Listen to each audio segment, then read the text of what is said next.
Thank you, Tom, and thank you to our fans for coming, wearing blue, and participating in the game. And it's not just sitting there and watching, but they participated big time, and they were competitive. Wichita State brought fans too, but I thought our fans were spectacular in helping us. Get through some tough spots because Wichita State's a tough team. They're fifth in the country in offensive rebounding coming in. The rebounding was something that we talked a lot about. We were able to battle there. Of course, there's some that we wanted to get, but this was a total team effort. I thought we had so many different guys contribute positively in the game to come away with a really good win for our city. What can you say about Tylen Riley and his continued growth? Yeah, Tylen's one of those guys. He's ultra competitive. We asked him to guard Giles, and Giles really got going in the first half, and we just kept with it. So we asked him to do that, and also asked him to handle the basketball, play make, and score, and he's doing all those things. And so we're asking a lot of him. He enjoys that type of request, and he had a great performance today. And talk about 17 points in the first half for Giles and 0 in the second half. I mean, what did you do? I mean, he wasn't getting any looks, and no real good looks, so outstanding. So talk about what you did to do that. Well, I think some of it is it's a 40-minute game of mini sprints, and we just talked about at halftime. I thought he made some tough shots. We just needed to keep making him earn them, and he's a really good player. He's a tough shot maker. He shoots with real range, over 40% from three, and we just wanted to keep contesting and make things challenging, and I thought the guys did a good job. You got 37 of your points in the first half from the three guys, and I remember thinking you probably need more from your others.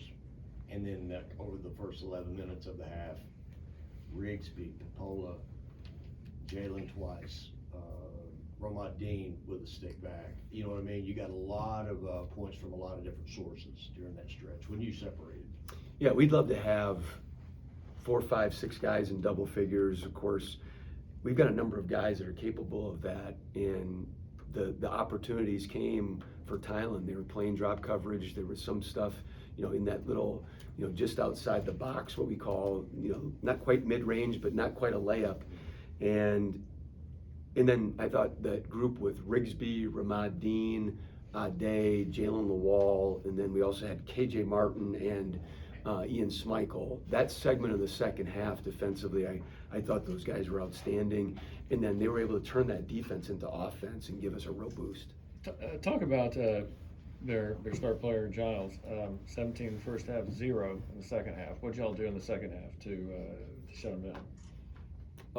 He's a great player. Like, great players are going to hit great shots. The plan stayed the same from the first half to the second half. We just really locked in and really paid attention to detail on really trying to shut him out because that's their best player. And what was going well for you? Obviously a lot of things, but talk about, you had 30 points. Talk a little bit about that. I really just give credit to my teammates on that for finding me.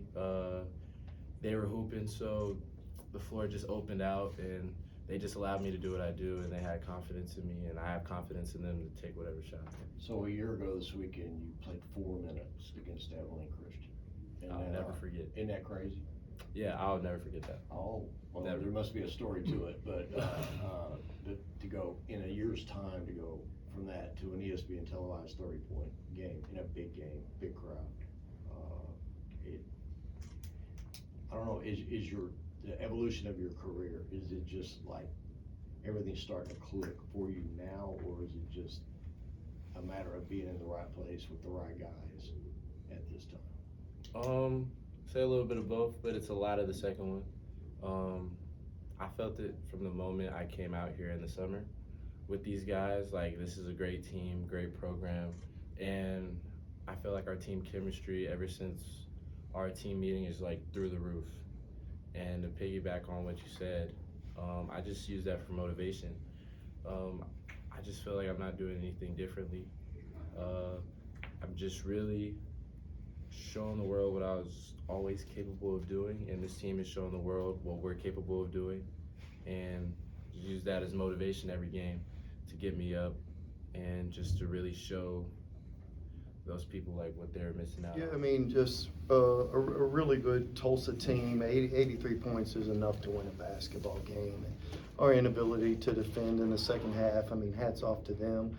You know, you had Tylen Riley go for 30.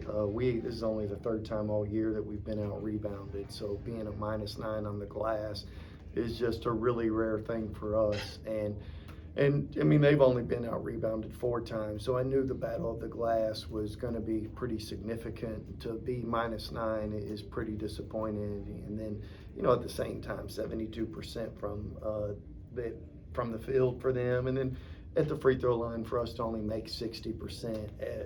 83 points is plenty. We just didn't defend at a level that we needed to in order to give ourselves a chance tonight. Did you like where you were going into the second half, only down by 4? It was okay, right? I mean, nobody's pleased with not being ahead. We botched some middle pick and rolls. David Green ends up 3 for 3 there at the first, and the offensive rebound putback, you're down 1, and the middle pick and rolls, I know they were only 1 for 5 there in the second half, but we just didn't switch with the physicality that's necessary in order to prevent them from being able to make the 2s that they made. And it happens again. You can see that stuff on film, but then when you watch it translate in person, I just don't think I did a good enough job getting across the urgency to our players.